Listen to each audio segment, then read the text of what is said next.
வாங்க பட்டூஸ், இன்றைக்கி டே 3 ஃபார்முலா பார்த்துடலாம். இன்றைக்கி என்ன பார்க்க போகிறோம்னா சாப்டர் 5ல் கோஆர்டினேட் ஜாமெண்ட்ரியில் ஸ்லோப் ஆஃப் ஸ்ட்ரெயிட் லைன் தான் பார்க்க போகிறோம். ஸ்லோப் ஆஃப் ஸ்ட்ரெயிட் லைனில் நம்மளுக்கு 2 டைப்ஸ் ஆஃப் ஃபார்முலாஸ் இருக்குது. அதில் ஃபஸ்ட்டு டைப் நம்ம இப்போ பார்க்கலாம். ஃபஸ்ட்டு டைப் என்ன? Indicators given.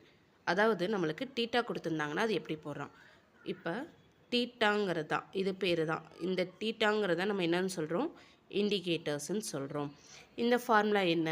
Slope m is equal to tan theta. tan thetaவோட ஃபார்முலா என்ன? Opposite side divided by adjacent side. ஓகேங்களா? இப்போ ஒரு ட்ரையாங்கிள் இருக்குது. இது ஹைப்போடெனியஸ்ன்னு சொல்லுவோம். இதுதான் அட்ஜசன்ட் சைடு சொல்லுவோம். அதாவது இது ஆப்போசிட் சைடுன்னு சொல்லுவோம்.